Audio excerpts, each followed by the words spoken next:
I shelled out $19,500 to throw my granddaughter the sweet 16 of her dreams. Then, a week later, my daughter-in-law sent a text, "No old folks at the party. You're out." So, the night before the big day, I pulled the plug on everything. When my son called for the 50th time, I finally answered and said, "You've taught her to be embarrassed of her own family, Michael. If you're out there, hit subscribe and tell me where you're watching from. You might think I'm just a spiteful old lady, but let me take you back 6 months to explain how this all unfolded. Because this story begins when my granddaughter, Emma, dropped a hint about wanting the ultimate sweet 16 bash. At 67, I've got a nose for manipulation. But when it's your own flesh and blood, with those big Williams family green eyes and a smile full of braces, even a tough nut like me can soften. Grammy. Emma said, snuggling up on my couch. All my friends are having these incredible parties. Lily's parents booked the whole yacht club. Ava's got a tropical paradise theme with actual palm trees. I should have seen the setup when Emily, my daughter-in-law, glided in from the kitchen with coffee she'd never bothered to brew before. Don't pester your grandmother about parties, she said with a syrupy smile, placing the mugs down with calculated care. But Emma kept going. I just want something unforgettable. Something that shows how tight our family is.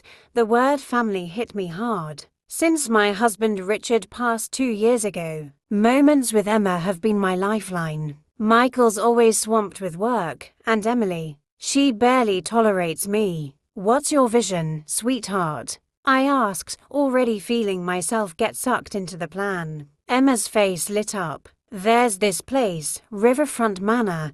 They do these magical themed events. The venue's $8,000, but Grammy, picture dancing under starlight by the water, $8,000. I caught Emily's sharp glance, waiting for my reaction. And catering, Emma went on. Bella's does these amazing Mediterranean spreads. Everyone raves about them. How much are we talking? I asked cautiously. Emma hesitated. Maybe $20,000. I know it's a lot, Grammy. But it's my sweet 16. It's a once-in-a-lifetime thing. $20,000. My pension and Richard's savings kept me comfortable. But that was a serious chunk of change. Still, seeing Emma's hopeful eyes, I wavered. I'll think about it, I said. That's when Emily pounced. Dorothy, it's so kind of you to even consider this, she said, her voice dripping with flattery. Emma's dreaming big. But you've always been the grandmother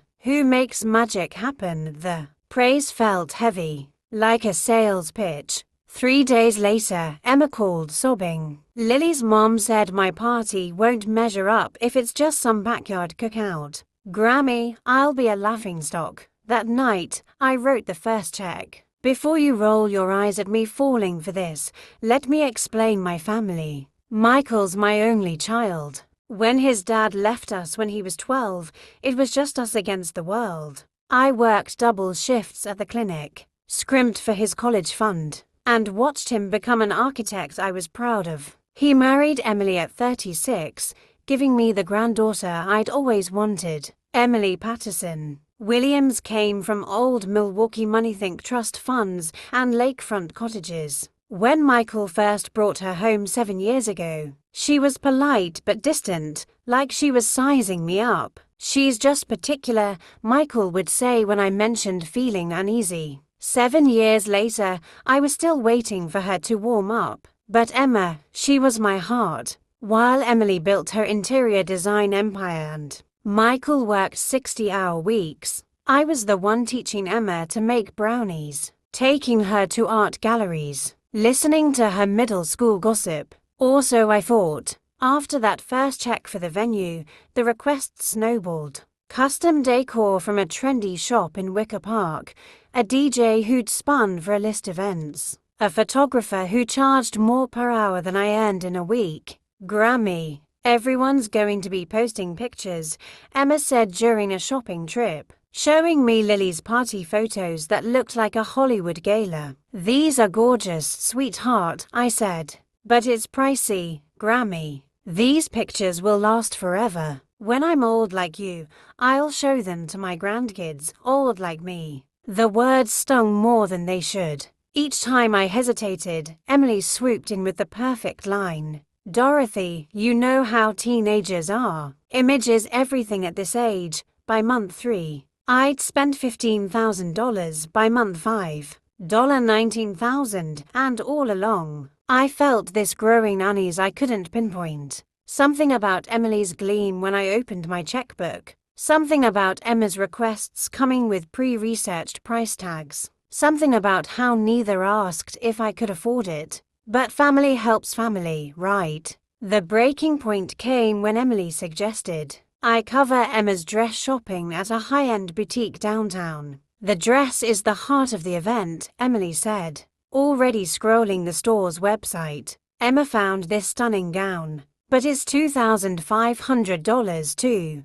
$1,500 for a dress she'd wear once. That's excessive, I said. Grammy, Emma's voice took on that pleading tone I dreaded. This is my big day. I wrote the check. The next morning, staring at my dwindling bank balance, I wondered when I'd lost control and why I felt like an outsider in my own family. The text came on a Tuesday morning as I sipped coffee and reviewed the final party plans. After $19,500, everything was set for Emma's Sweet 16 that Saturday. From Emily, hi Dorothy, Emma's decided she wants a younger vibe for her party. She's worried older family might make her friends uncomfortable. Hope you understand. We'll do a family thing later. I read it twice, certain I'd misread. Older family, like I was some ancient artifact who'd ruin her perfect night after. I'd funded it to the tune of nearly $20,000. I called Michael. Mom, what's up? He said, distracted, probably scrolling emails. Michael, Emily just uninvited me from Emma's party. Silence. Uninvited? What do you mean? I read him the text verbatim. Another pause. Mom, there's gotta be a mix-up. Emily wouldn't, she would, and she did. Michael, I've paid for everything. The venue, catering, decor. Photographer $20,000, 20 grand? His tone sharpened. Mom, I didn't know it was that much. Emily said you wanted to chip in. Chip in? Like I'd offered to bring dessert to a picnic. Michael, you need to fix this with your wife. I'll talk to Emily and Emma, we'll sort it out, but I knew we wouldn't. You don't accidentally send a text that cruel. You don't uninvite the person footing the bill unless you never wanted them there. That afternoon, I did what I should have done months ago. I made calls. First, Riverfront Manor, Mrs. Williams, the coordinator chirped. We're all set for Saturday. Final payment cleared today. About that, I said. What's your cancellation policy? A pause. For events this close, we require full payment, but if there's an emergency. Next, Bella's Catering. Mrs. Williams. The Mediterranean spread will be spectacular. What if I need to cancel? The caterer's voice turned wary. Cancel, the event's in for days. We've bought ingredients, booked staff, then the DJ, the photographer, the florist. Each call followed the same script, everything confirmed. Paid in full, cancellation costly and complex. But at 67, after losing a husband, surviving decades in healthcare, and raising a son alone, you learn that sometimes the priciest choice is the right one. By 5 p.m. I had a plan. That evening, Emma called, her voice bubbly. Grammy, you excited for Saturday? It's gonna be amazing. Are you excited for me to see it? Because your mom says I'm not invited. Her voice faltered. Oh, that. Grammy, don't be mad. My friends think family parties are kinda lame, I see. And who paid for this lame party? Silence. Emma, answer me. You did, Grammy. But you wanted to make it special for me. I wanted to celebrate with you. There's a difference. More silence. Emma, if I hadn't paid, would you still want me there? A long pause. Grammy, that's not fair, but it was the fairest question of all. Wednesday, Michael showed up unannounced, looking like he'd rather be anywhere else. Mom, we need to talk. I let him in but skipped the coffee. This wasn't a friendly visit, Emily explained. He started. Emma's in a phase. You know how teens are about appearances, do I? Tell me about this phase where it's normal to take $20,000 from your grandmother and then ditch her. He rubbed his temples, a habit from his teenage years. It's not about the money, Mom, isn't it? Because it looks like Emily and Emma got what they wanted and tossed out the inconvenient old lady. You're being dramatic. The word women hear when they call out mistreatment. Michael, if Emma's embarrassed by me, what does that say about how you and Emily raised her? His face reddened. That's not fair. What's not fair is teaching a kid that love comes with a price tag and family's disposable once they've served their purpose. I pulled out a folder. I'd prepared copies of every check, receipt, and invoice for Emma's party. $19,537, I said, spreading them out. That's the cost of your daughter's embarrassment. Michael's face paled as he scanned the papers. Jesus, Mom, I didn't know. Your wife did. Emily knew every penny because she helped Emma ask for it. He sank into the couch, defeated. She planned this, didn't she? What do you think? He looked lost. What do you want me to do? Be a father. Teach Emma about consequences. Talk to Emily about respect. And if I do, you'll forgive and forget. I gave a cold smile. Michael, it's too late for that. What do you mean? I've made calls. When you pay for something, you get certain rights. His face went white. Mom, what did you do? Nothing yet. I've got until tomorrow night to decide about Saturday. He stood abruptly. You can't punish Emma for Emily's mistake. I'm not punishing anyone. I'm just applying their logic. If I'm too embarrassing to attend, I'm too embarrassing to pay. Michael paced. Mom, just come to the party. We'll fix the rest later.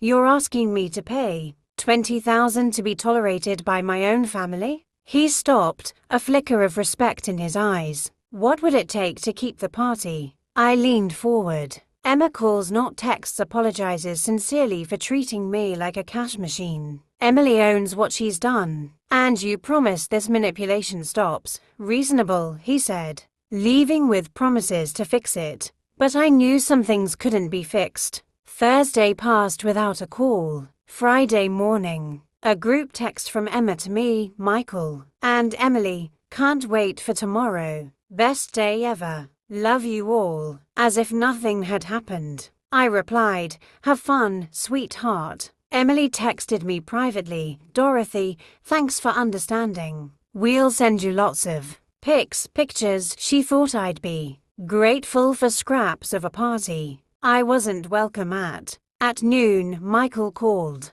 Mom, Emma's so excited. Can we let this slide? Teens are emotional, you know, and 38-year-old women, are they exempt from accountability too? Silence. Has Emma apologized? She's busy with party prep.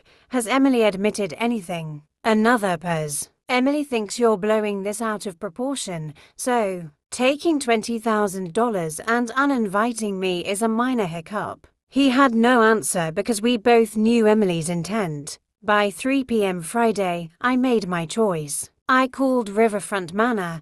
Mrs. Williams, how can I help? Cancel tomorrow's event. Silence. Ma'am, it's tomorrow. Everything's ready. I understand. I'll cover any penalties. Cancel it. Then Bella's Catering. Surely you don't mean I do. Cancel it. The DJ, photographer, florist, same story. Shock, disbelief, then acceptance when they saw I meant it.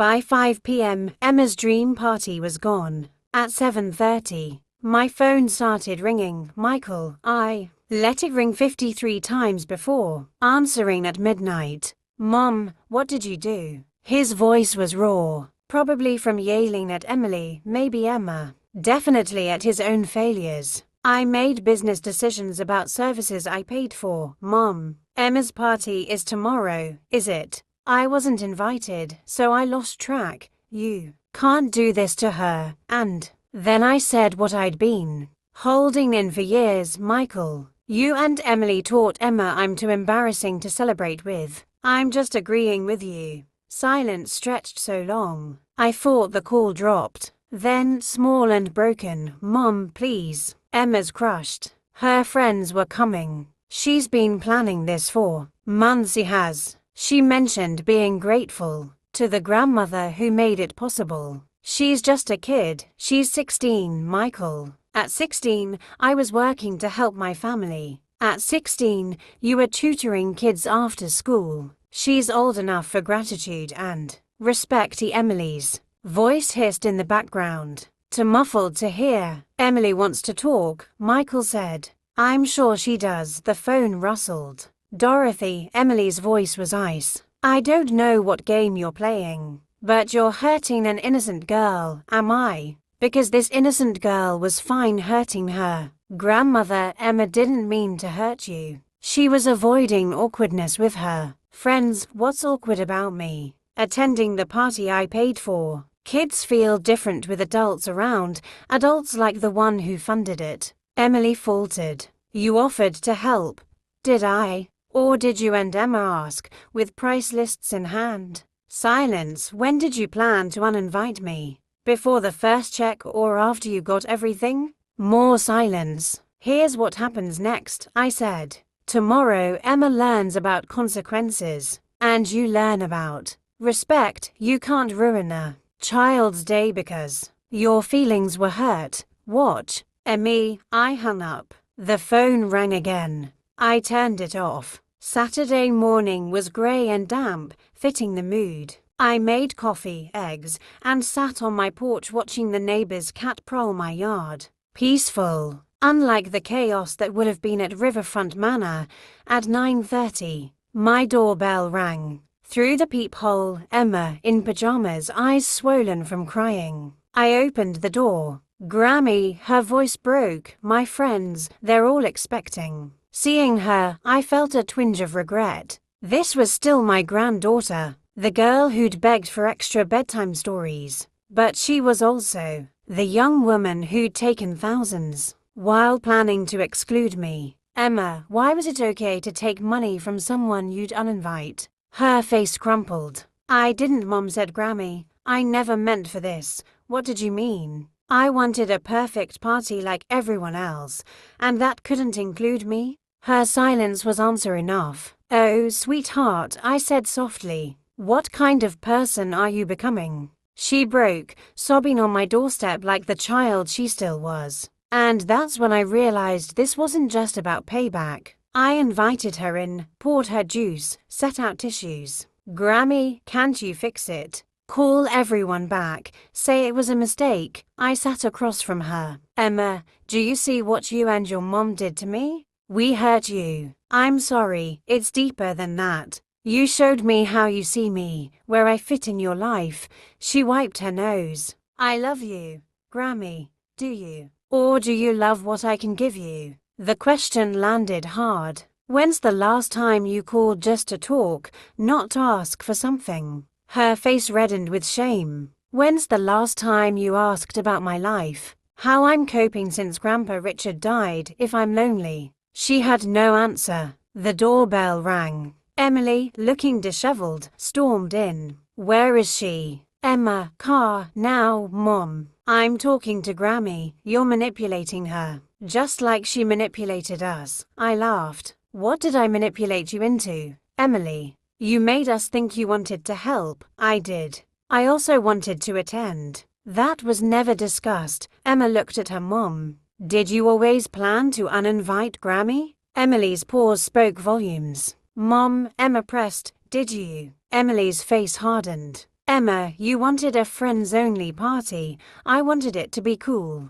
I never said Grammy couldn't come. You said you'd be embarrassed if it felt too family-ish. I said I wanted it special. Not without Grammy. I watched, fascinated, as Emily squirmed. Emily, I said, were you planning to uninvite me from the start? No, Emma just changed her mind. Emma stood. Mom, stop lying. Emma, don't be dramatic. I'm not. You told me weeks ago Grammy would feel out of place. You said we'd celebrate with family separately. Emily paled. You never said she was paying for everything, Emma. Your grandmother offered. She offered because we asked. Over and over, pride swelled in me. Emma was seeing clearly. Now my friends think I'm a liar because the party's off, Emma said. Tearing up. Sweetheart, I said, what matters more? What your friends think or who you're becoming? I don't know, she cried. I just wanted a perfect party.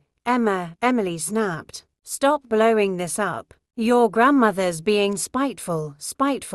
As if standing up for myself was a crime. Emily, if I hadn't paid, would Emma be upset about no party? That's not the point. It's exactly the point. You set Emma up to expect something unaffordable, then excluded the person who made it happen. We'd have included you differently. How? Pictures, stories? Emma stared at her mom, horrified. Mom, that's awful. Emma, you don't get adult relationships. I get that Grammy paid $20,000 for a party she wasn't allowed. Auntie Emily's mask cracked. Your grandmother's fine financially. It's not like this hurt her. My jaw dropped. Excuse me? My money doesn't give you a right to exploit. Emmy, no one exploited you, Mom. We did, Emma said firmly. We took advantage of Grammy. Emily turned on her. Emma, we're leaving. No, the word was a defiance I hadn't expected. What? I'm staying to talk to Grammy. Emily grabbed Emma's arm. Let go, Mom. Don't make me. Make you what? Treat me like you treated Grammy? Emily froze, her grip loosening. Emma, go upstairs, I said. There's a bookshelf in my room. After she left, Emily and I faced off. You've turned my daughter against me. I've shown her who you are, and who am I? Someone who uses people. You saw my money and my loneliness after Richard died and thought you could exploit both. That's absurd. When did you last call me without wanting something? Invite me over just because? Silence. You've spent 7 years pushing me out of Michael's life, scheduling events when I'm busy, making plans without me. You're paranoid. Am I? When did you last encourage Emma to spend time with me without an agenda? More silence. Emma's voice came from the stairs.